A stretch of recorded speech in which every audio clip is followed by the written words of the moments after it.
Welcome to the Daily Grind, a Bluff City Media daily podcast. Stepping up to the microphone is your host, Luke Hatmaker. Grab your favorite morning brew and let's get to the show. Yeah, I feel like I want to get a pump on, and I don't even work out that much, but I want to get I got so distracted with my getting fake pumped that I had to.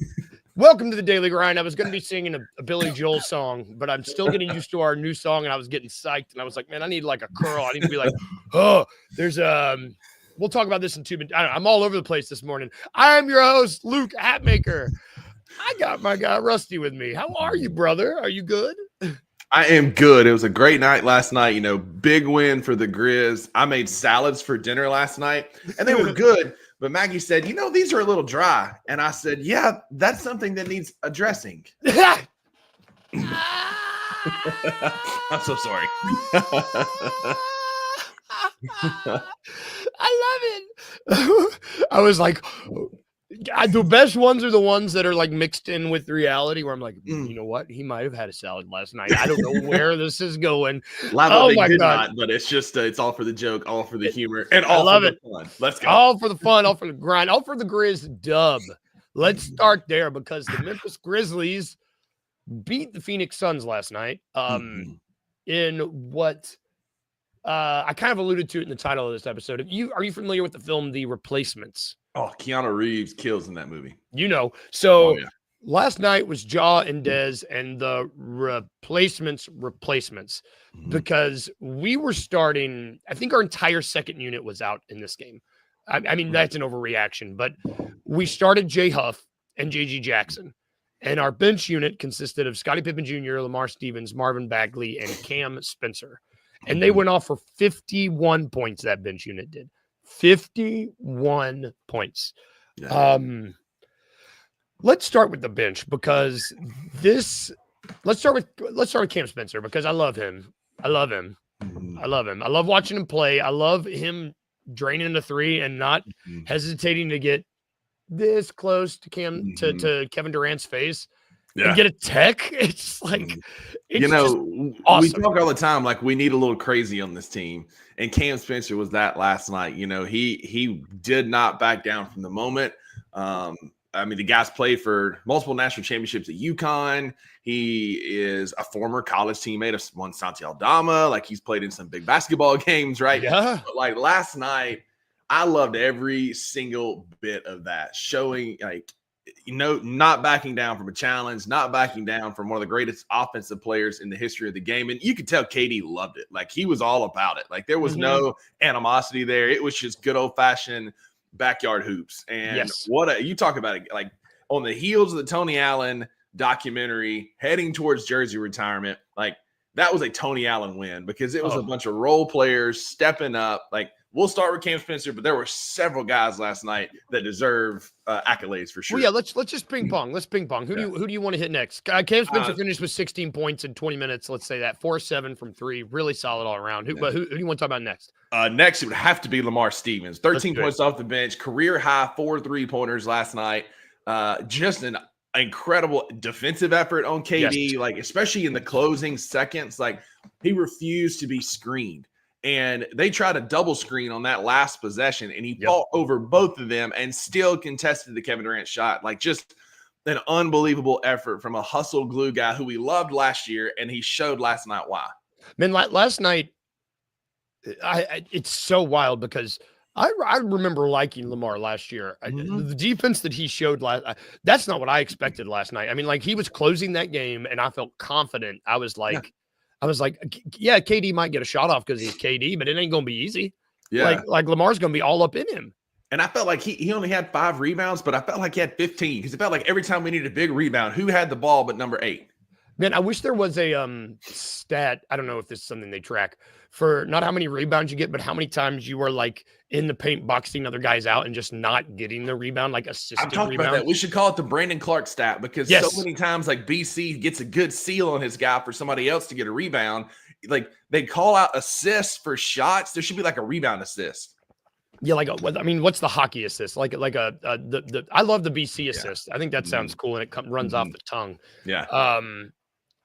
Lamar, like, it's interesting because, I mean, we're in this is the roster I think that we should go into the playoffs with. I mean, like Lamar, I don't know if we're going to keep doing this 10-day thing like we did last year, just sign him out right. But he's going to play his way into a contract, man. And like, he's not going to get big playoff minutes, but he's that glue guy, like break in case of emergency. It's a game 3. You've got a couple injuries, guys get tired, whatever. You throw him out there and he is, I make this comparison a lot, but he is your Jermichael Green who goes out, hustle plays, who's not great, but a guy that's going to give you everything he's got for last night. It was 22 minutes. He gave you all out effort last night. And that's all you can hope for a glue guy, bench guy like him. Yeah, man. And it's just, if you're 13th guy, 12th guy that's going to be playing, and the guy that we were going in tonight with I think I texted our group. We had Huff and we had Bags, which we're going to talk about Bags in a minute. Those were our bigs. And we're out there closing. Yeah, Bags. This is the Bags game. Yeah. And, morning, Jalen. Yeah, morning, Jalen and D'Angelo. Thank y'all both.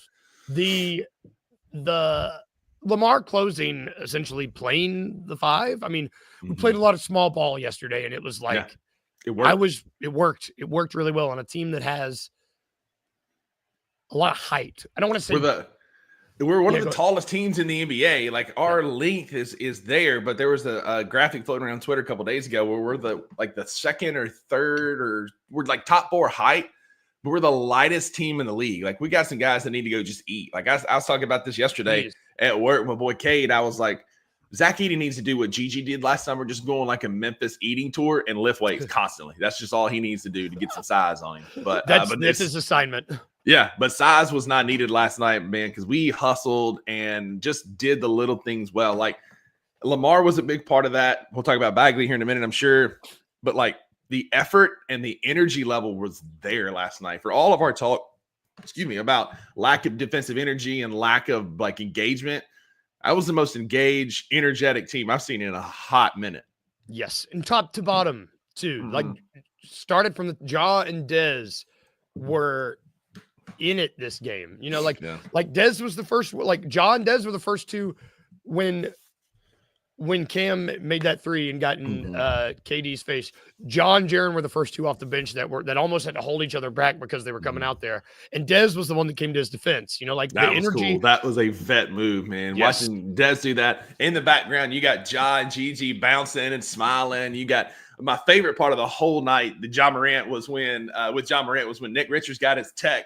And they showed Ja giving the big T in the background. It's like my favorite part of the whole night. Dude, man, it's Ja. I don't know what's happened, but these past couple games, Ja seems to have found his. Ja seems to be having a hell of a lot more fun these past couple games than he has prior. And I don't know why that is, but I'll take it. I'll take it. I'm like you. I will take it. And it could be the Toradol shots that he's getting, or Tramadol, or whatever he's getting, but something's got him feeling good, and I'm here for it. Yep. I'm gonna put shout out Edward. Complete delusion. Tim Spencer playoff minutes. I love it. If he's getting playoff minutes, we all agree that's a bad thing. But it was fun to watch last night on a random Monday night against Phoenix, who we own, by the way. Like, we swept them.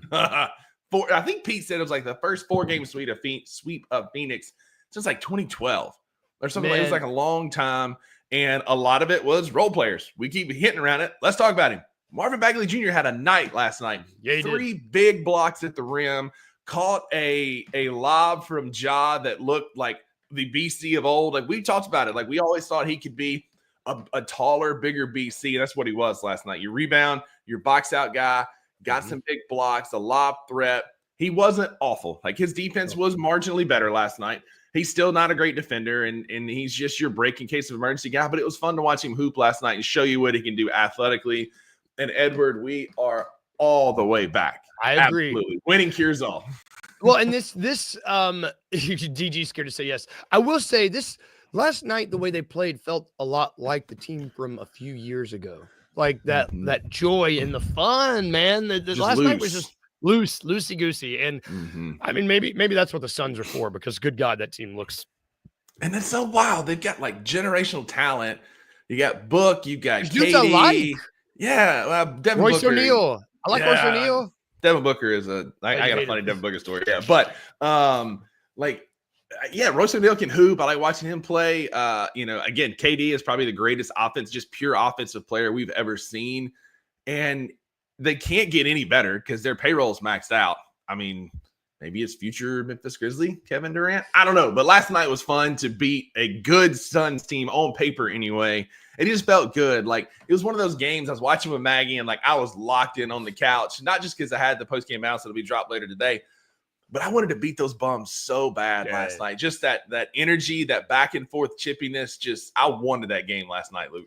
Games, even if the team isn't great standings wise, the teams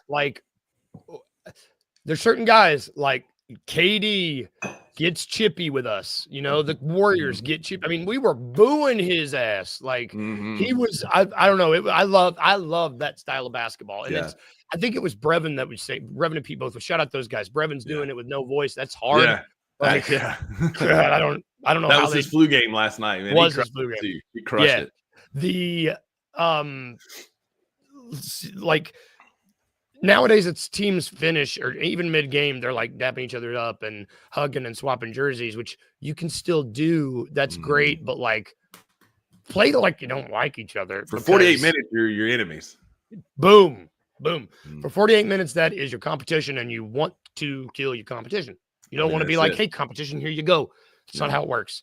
That's Cam Spencer's one of those guys. Brandon Clark, who just Pete talked about this last night, or maybe it was Brev that just said they hate losing more than they love winning, and they're just competitors, and they just go out and give it all they've got. And that's what Cam Spencer was for us last night. He was an energy guy. You had a good Jay Huff game for the first time in a while. Yep. The Grizzlies are now 17-2 when Jay Huff goes for double figures. I heard 14 last night. That's wild. The other wild stat, we're now 9-3 on the second night of a back-to-back. We just, for whatever reason, we play really well on the second night of a back-to-back, and last night was another one. We also lead the NBA in double-digit comebacks. We were down 16 at one point last night. Doesn't matter. Grizzlies find a way to win in an epic fashion. And I just my heart sunk when Dez threw that ball off of Pip. I had flashbacks to OG Anunoby and De'Aaron Fox and Terrence, man.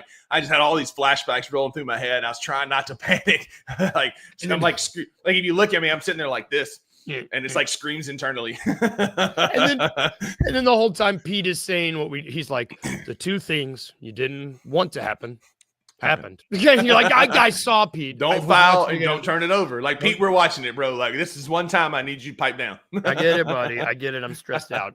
Just kidding, Pete. I love you. Love you too. Give it to us, Pete. The one more person I want to talk about this game, just because it'll help me transition a little better. Scottie Pippen Jr. has gotten better and better and better and better.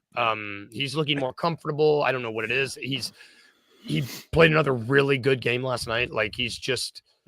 He took that offensive foul in the fourth. He's like a piece of fly tape that you remember those sticky hands? Yeah. He's like a sticky hand that you just throw and it sticks to you. And then the guy's got the ball and he's like, what the hell? And then it's that's how he's been playing lately. And it's just really, excuse me. I'm just feeling really confident, in our top 6, 7 guys, and then the 8th or 9th, 7 through 8 guys, depending on who we're playing, I feel like we have a good mixture of guys that we can throw out there now. I'm not feeling as scared when we throw Scottie Pippen Jr. out. The minutes he's coming around. It's coming around. The people that I would be worried about, they're starting to come around. I still don't think we're going to see. I mean, Scottie played 27 minutes last night. We're not going to see 27 minutes of Scottie Pippen Jr. in the playoffs. We're not going to see 22 minutes of Bagley, 22 minutes of Stevens, 20 minutes of Cam Spencer. We're not. No. But John and Des both played over 30. That's good. Which is so wild because then you look over there and you got 2 guys over 40 for Phoenix, but we can't talk about Taylor Jenkins. We can't do it because you're labeled a hater. But I will. Why are 25-year-old superstars only playing 34, 33 minutes? If they play 38, 39 minutes last night, this game's not even close. But that's all I'm going to say because it's a win. But, you're absolutely right. Pip, I've never been wrong, Luke. I once thought I was wrong, but it turns out I was just mistaken. Boom. But I was hard on Scottie Pippen Jr. for a long time. And the last, 3 or 4 games, he's really stepped up defensively. And you're right. Like, there's not a planet where I want him playing more than 6 or 8 minutes in the playoffs. Nope. But if push comes to shove and something happens and somebody gets in foul trouble and you got to run him out there, I'm not going to be dying on the inside like I was a couple of weeks ago. Yeah. Yep. Which I want to.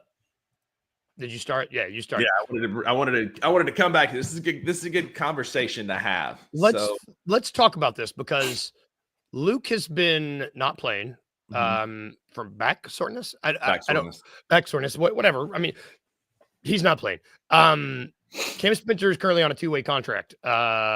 Luke Kennard is on an expiring.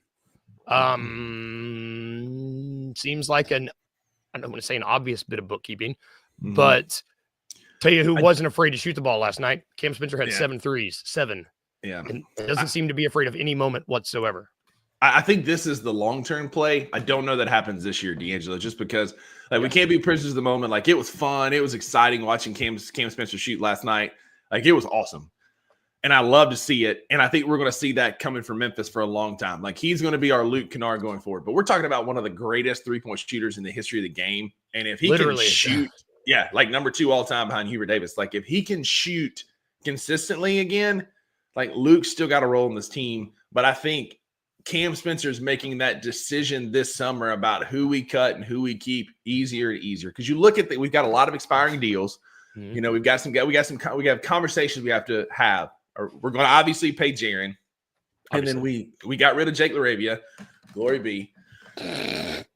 Now we've got to make a decision between Santi Aldama, who does some things that we don't really have on the team. Like, he's the guy that you can count on for rebounding. Like, really the only guys you can count on for rebounding are Zach Edey, Brandon Clark, Santi Aldama. He's a 7-footer who can get you 25, 26 points. Who has a 3-ball.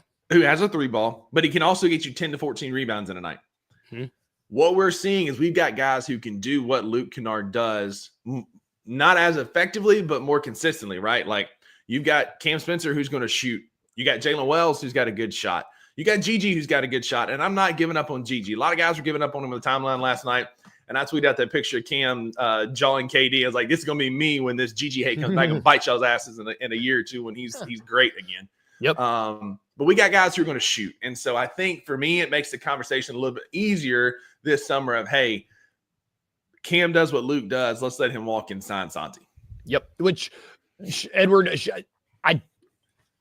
I don't think we need to bring him up. Yeah. I think he can stay in that 2-way just because there's no point in doing it. We do have 2 years of him on a 2-way deal. That's what I was trying to say about Pip last year. Is like, don't sign these cats unless you have to. You've got him very cheap, especially with us having to sign Jaren this summer. And again, Santi Aldama, like, there's going to be some contracts moved around this summer. Like, you need to keep these guys on cheaper deals as long as you can. And that's not me being a curmudgeon, but it's a business. And I know my esteemed co-host on the 2 Buck Sports Show gave me hell last year for being like, hey, listen, like, you know, these guys don't need to be signed now. And he was so worried about their little feelers and their little egos. Well, you have to leave your feelers and ego at the door in the NBA because we need you to be on a team-friendly deal as long as we can. Yes, which let's transition this for me. Don't get choked up. Don't you walk away from me. It's his nose, man. It's allergies, dude. I don't want spring. I got local honey in my coffee. This is why I like wintertime. This crap doesn't happen in wintertime. Anyway. Yep. I agree. Wintertime, we're not like, we sound like Tom over here just like, yeah, hate it. Weather, go home, you're drunk. We're talking about 2-way contracts. You know, you mentioned Cam. Cam's on a 2-way contract right now. Scotty was on one last year.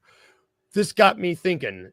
Memphis Grizzlies are really good at this whole 2-way business. And when you look at the team, the guys that were playing last night, well, let me just tell you guys that we have on the roster right now that started out as 2-way guys. John Conchar, Vince Williams Jr., Jay Huff, Scottie Pippen Jr., Gigi Jackson. Those all, and Cam Spencer. Those guys that all at one point or another have been on a 2-way contract. This got me thinking, you know, Kleiman gets a lot of credit for his drafting in the second round, but I don't know if I can tell you how many other teams around the league are starting that many guys or have many guys in their rotation that are actual 2-way contracts that have come up through the system that have actually, you know, done the work the right way. And you said it really well just now. team-friendly deals are how you win championships. When you have a big three like we do, who are making a lot of money and due to be making a lot more money, team-friendly deals matter.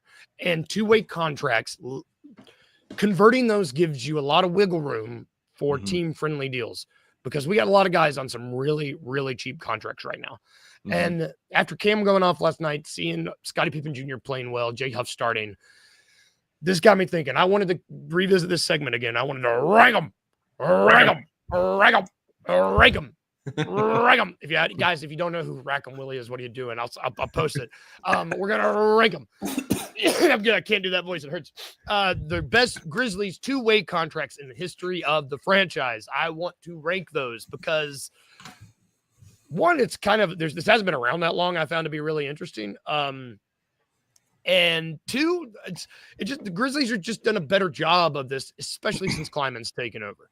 I think that one thing you can look at like almost as if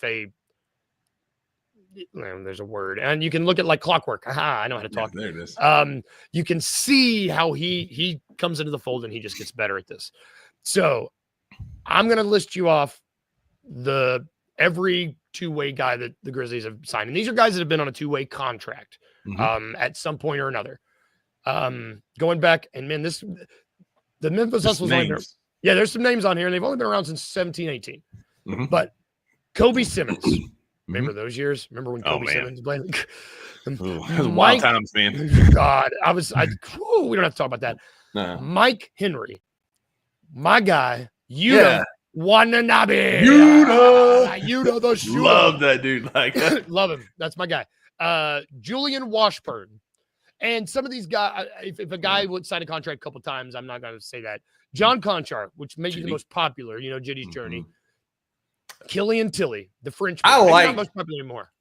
Right, but I mean, Killian was a decent player for us back in the day. Like I know there's some I love Killian Tilly going on, but like he was a bucket off the bench there for a little bit. Dude, Tilly couldn't stay healthy. He played for that Gonzaga team that won that title. Like Tilly's biggest problem was he was a big couldn't stay. I love Killian Tilly. Yeah, I loved watching him play. Like he could come in and be a bucket out of just going to heater. But yeah, like you talk about like a what if kind of guy. Like I don't know, he's gonna be all NBA, but he could have been a good glue guy for sure. No doubt. Stay healthy. I liked him. Yep. Then we got Sean McDermott. Another great college player. Yep. Yves Pons, great college guy, won SEC Player of the Year, I think, for UT. Yep. Kenny Lofton Jr. of Shanghai Shark, famous. I still get updates of Shanghai. I follow Kenny Lofton on Twitter just to get Shanghai Sharks videos.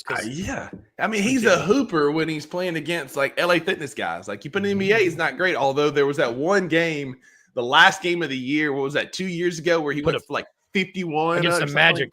Against the Magic. Just put up a 50 piece and a side of fries, man. Yep. Hey, you know what? More power to him. And then we got Vince Williams Jr., Jacob Gilliard. Remember him, Gilly? Yeah. Tiny guy. He's been on the Anthony Sain show. He's a guy. I like Gilly too. He was Kyler's favorite player for a minute when she was so upset when he wasn't able to play anymore. I was like, I don't know what to tell you, baby. I mean, he's pocket size. Like, he can't play. You are taller than he is. Yeah. Jacob Gilliard, G.G. Jackson II. And then we had, last year finished a little weird. We had Jordan Goodwin, Scottie Pippen Jr., Trey Jameson. Yep. And then we went into this season, Jay Huff, Yuki Karamura, Cam Spencer. Colin Castleton. Yeah, briefly. I think that's it. No, now we've got Zion Pullian. Oh, and Zion Pullian currently. Yeah. So currently your two-way contracts are Yuki, Cam, and Zion. Bingo. So I just want to rank out of that group, the 5 best players. Yeah. So the guy with the best hair in Bluff City Media wrote an article a couple years ago talking about this very thing, and I agree with his assertion. Shout out to one Cool Hand Luke Hatmaker. I used to write. Yeah, that's we both did. Our fingers used to work. Yeah. Now I'm just like, I look at a keyboard, I don't even know what to do with it anymore because we just talk. I don't know what to do with my hands. But anyway, I mean, it's got to be like Gigi's coming along. Like he's got a ways to go. I think he's in the top 5, but it's Vince just with what he brings to the table, his hustle, his defense, everything that Vince does. I think he so far is our best two-way contract.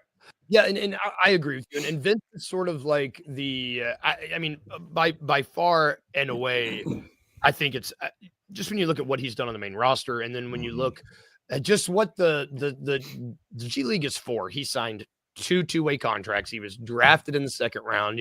His journey has just kind of been one of his NBA journey is just really, I don't want to call it the underdog story, but it's like the working man story, like Bruce Springsteen.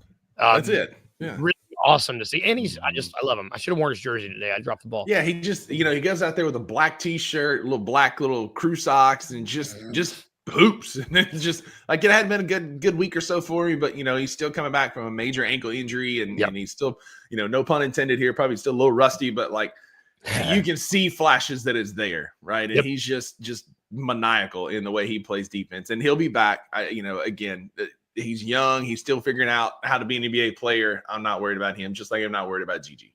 Yep, which Gigi is my number 2, just in terms of a pure talent standpoint. It's like what Gigi, the fact that Gigi was a two-way player is just kind of bonkers. It's just really strange. Yeah. After that, for the next 5, I like Scotty. I think what Scotty has done. I really liked what Killian Tilly did. I like those two guys. Like, both of them in different ways impacted winning basketball. Pip, especially for his defense, like he is just, like you said, that's great. Like the sticky hand thing is a great analogy, because last night he had a couple big slapaways from Book when he was going to the rim, and just like Pip does a lot of little things well. And that's what you need from a two-way guy. Like, your two-way guys are not going to be a bucket that gets you 30 points or 20 points or even 15 points. You might get it sometimes, but your two-way guy just needs to do the little things well. And that's what Scottie Pippen Jr. does. That's what Killian Tilly does. Like, that's what these guys did to make them, stand out. And that's why I would agree those would be the next 2. Yep, those are mine. And then for my 5th spot, it's a white guy. It's either going to be Jay Huff or John Conchart. Feels weird not, and I'm excluding Cam Spencer from this because I want to put Cam Spencer in this, but since he's so new, I'm like, Cam Spencer will don't be a prisoner of the moment. I'm proud of that. And same with Jay Huff. I think I'll go Jitty. Daniel Greer's favorite Memphis Grizzly, Conchart, just because like he's got some moments where AD still has nightmares of John Conchart at the rim. Like, there's not many players who can say that they have met Anthony Davis at the rim and won multiple times, and one of them is all 5'8" John Conchar, the accountant out there hooping in his Skechers. But yeah, his legitness is what it is. But I would put him slightly ahead of Jay Huff, because like John Conchar is consistent. You know what you're going to get: rebounds, blocks, and hustle. Yes. Jay Huff, like it's a crapshoot every night. You might come up 7s one night, and then the next night it's going to be ugly. It's going to be snake eyes. That's it. And Jay Huff is an absolute revolving door on defense. Like, that guy could not guard my nephew who's a sophomore in high school. Like, his defense is painful. 100. Well, and we've gone the whole point that I wanted to make, like this exercise. We just went through 7 guys, if you count Cam Spencer, that one have worked their way into maybe not 1 to 5 of the 6 we just mentioned have worked their way into actual NBA contracts. The only one that hasn't is Cam Spencer, and that's because there's no need to do that. He's tall as you, Rusty. Maybe. I mean, these guys are like, they look 5'8" compared to everybody else. I'm 6'5", and JD might still be taller than me, but it is what it is.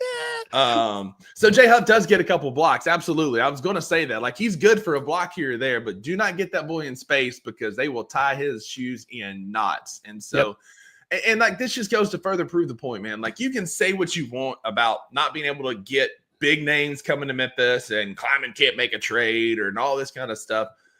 But his ability, this front office ability to find gems, diamonds in the roughs, like, that's where we shine. And that's what you have to do as a small market if you're going to be competitive and win and become a championship contender, because we don't have the luxury of having, Miami or LA or these big cities, New York, to back us.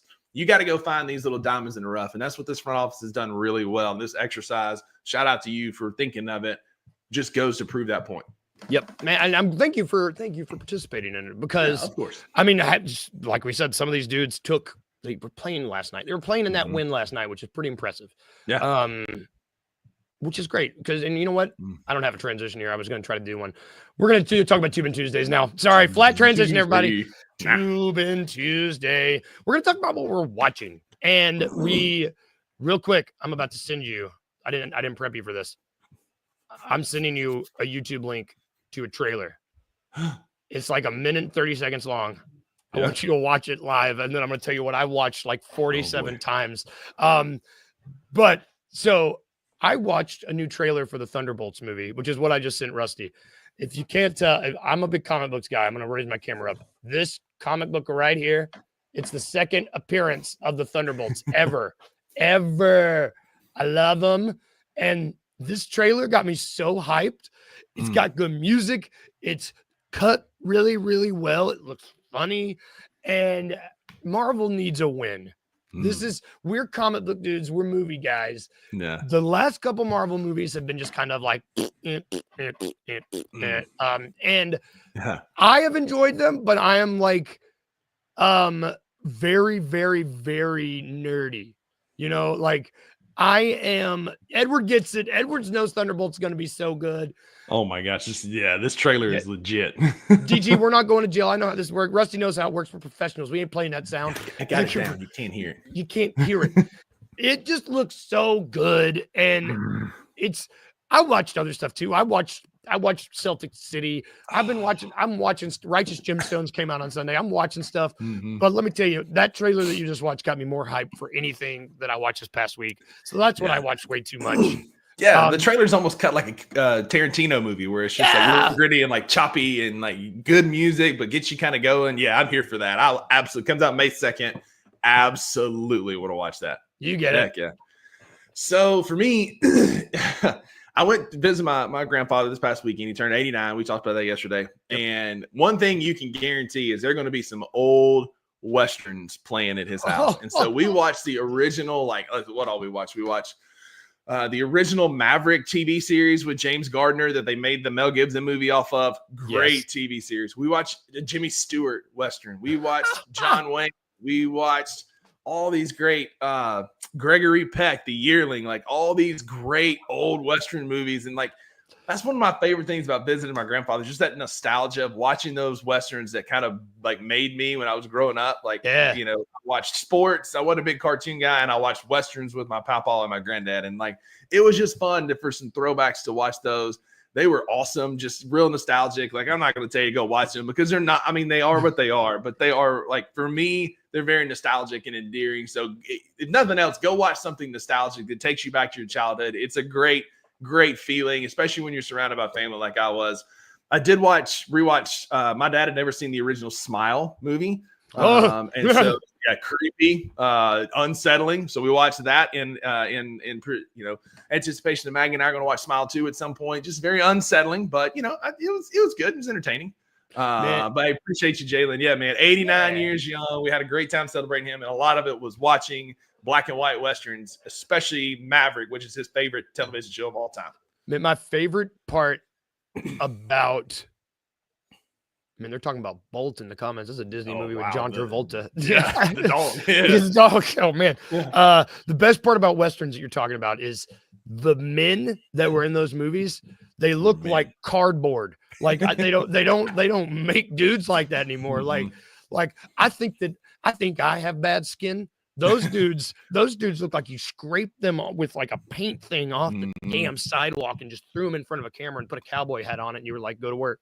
I've got a leather Duluth Trading Company satchel that I carry my laptop into work every day. Same texture as these guys' skins. Like, it's just wild. But like, these were men, man. Like, go back and like look up like a young John Wayne or a young Gregory Peck. Like, those were dudes, like just dudes. And so it was fun. Like some throwbacks. And my aunts would be like, why are we watching this? You've seen it 1,000 times. And me and my cousin were like, shut up, we're watching it again. Because it's just like, it's such a nostalgic thing for us, man. It's awesome. Dude, I love that. Shout out nostalgia. Like, I'm feeling with the Tony Allen documentary with these Western that's it, man. I'm in my feels. I'm wearing the throwback hat. Like, I'm in my feels. Go do something with the ones you love, man. Go do it. Go do it, everybody, unless you have to work, and then go to work. Don't be late for work. Yeah. That's going to do it for our show today, y'all. We're going to skedaddle to work. I don't know what you're doing. I just spoke for you. To quote Johnny Cash, I'm going to Jackson. Got to go to work in Jackson, Tennessee today. Yeah. Well, I wish I had that song to play. I'll open with that song tomorrow. Perfect. We'll be back tomorrow, everybody. No Grizzlies game tonight. enjoy your evening. We'll be back tomorrow to talk about the game against the Jazz. I get to watch The Bachelor tonight. Woo, woo. We had hometowns last week. We got fantasy weeks this week. You're it so matters, excited. okay? We'll talk about Bachelor next. We'll do Trash TV next week because I want to. I've got a list. Love is Blind is apparently crazy this year, so I'm going to watch that. We'll get caught up in Trash TV. Enjoy your day. If we can leave you with anything today, remember to be a little weird, just a little bit, and remember to smile, but not the creepy movie. A good smile. See you, everybody. We'll be back. No, we'll be back tomorrow.